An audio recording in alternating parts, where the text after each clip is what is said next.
This is the Nintendo Switch, but this is not a traditional review. In general, most reviewers do their best to be impartial. They want to give you the facts to help you make informed purchasing decisions. But this video comes from someone who thinks Nintendo have had the perfect idea for the future of games consoles and why my love for them as a company has probably helped me get to this conclusion. I've been playing video games for 25 years. That entire time has been spent with Nintendo as a constant. Some of my oldest memories are of playing NES games with my brother, probably when I was about 3 years old. I love Nintendo, and I just want them to succeed. They evoke a greater sense of nostalgia in me than any other company around. But Nintendo have been faltering these past few years. Some lackluster product design and poor marketing to boot have kind of left them with uninspiring consoles on offer. But now, enter the Nintendo Switch. The idea of this console is all I have ever wanted for the last 25 years. One console that plays the same games whether on my TV or in my hands. This should be it. This should be the holy grail of games consoles. Has Nintendo succeeded? The Switch console itself is small and unassuming. It's pretty understated, well, except for the neon blue and red Joy-Cons, of course. The kickstand is a great idea in theory, but has been poorly executed. You cannot stand it whilst charging, and it's really quite flimsy. The placement of the kickstand means that it's hard to really stand it up securely on many surfaces, and the angle isn't very good. It just doesn't go back far enough. I know I will get some use out of it, but really I wish it would have been better. I know I'll be looking for some kind of stand for this thing, and I have one pre-ordered, but Nintendo should have nailed this purely because the idea of adding a kickstand to this product makes just so much sense.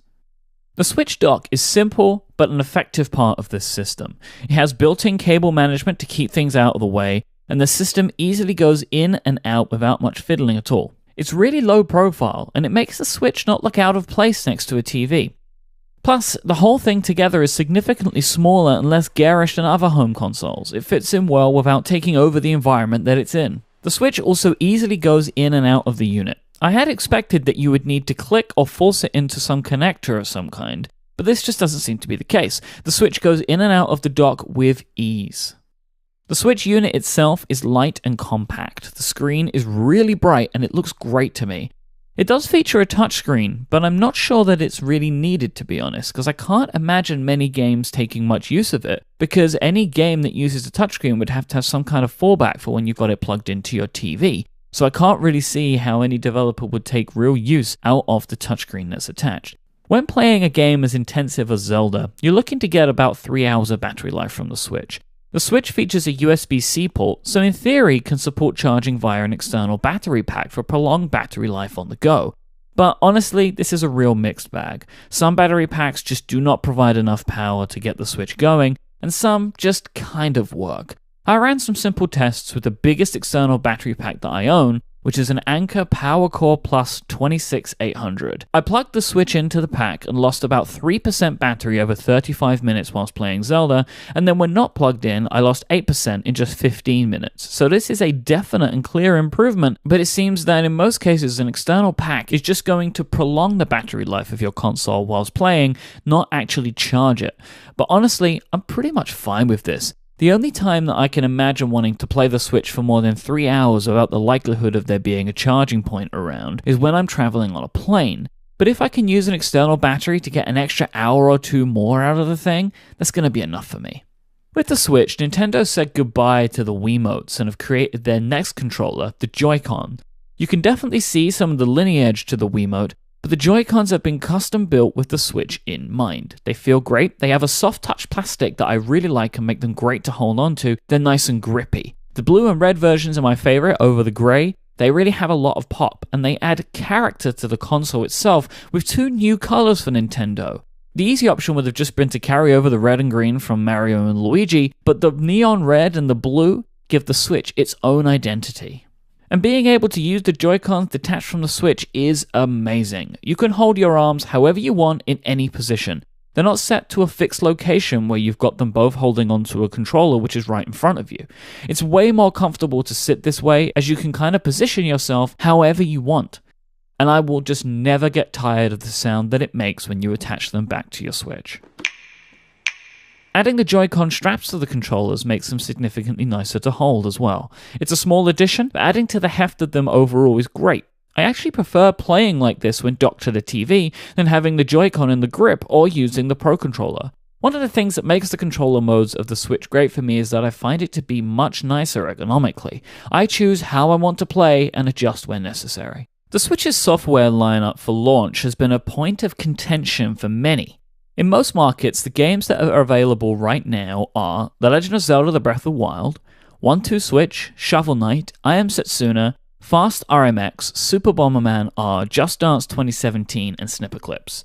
In the run-up to launch, this was considered a light lineup, and that has been a downside for a lot of people. However, in me listing them out here, I actually think that's kind of pretty good, to be honest.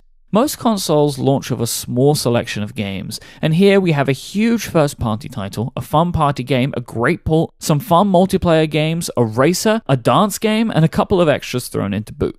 Whilst the focus is definitely on Zelda, the multiplayer games the Switch has launched with are also a ton of fun, and they do a great job of showing off the inherent multiplayer focus of the console.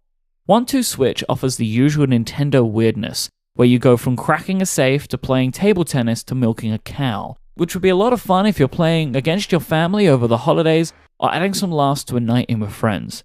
And Snipperclips is a real co-op game, because not only must you complete the levels together, you have to mutually agree on the strategy of doing so, which is both hilarious and infuriating in equal measure.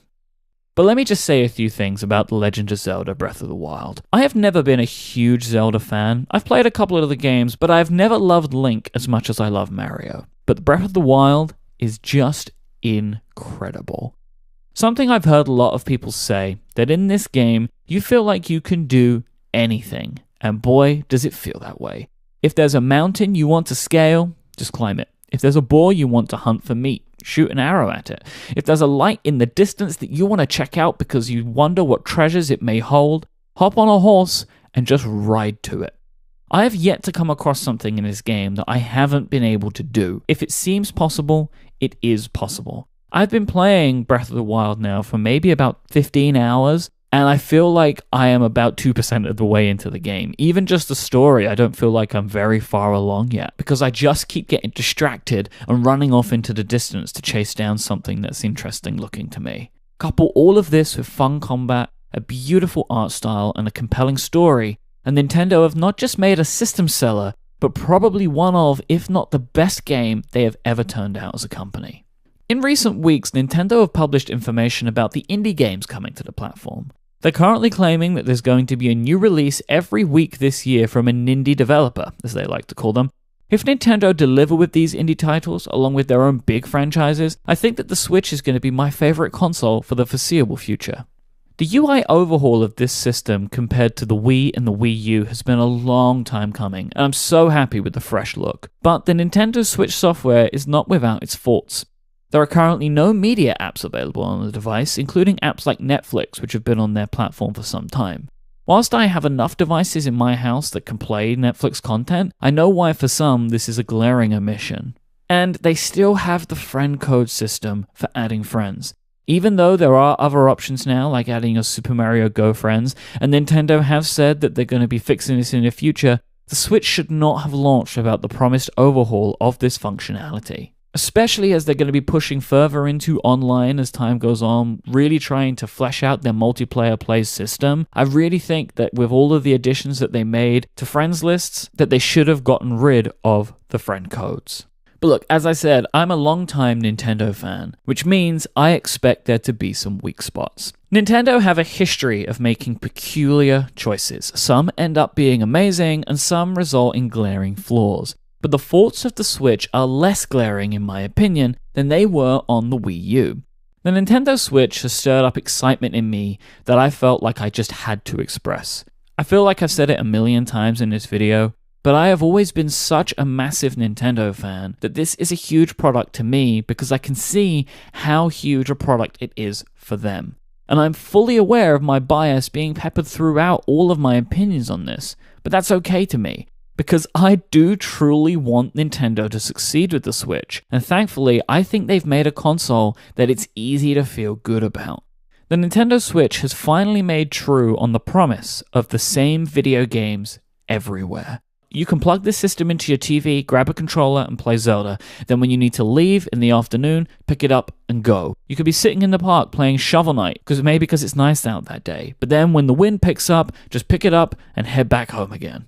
The Nintendo Switch is important to me, and I can see that it's important to Nintendo. This is the console they've spent clearly over 30 years building towards. This isn't just an iteration on one of their consoles. This isn't just a new SNES, or a new GameCube, or a new Game Boy, or a new DS. The Nintendo Switch is the beginning of a new strategy for Nintendo. One console, all types of play. It's a revolution, not an evolution.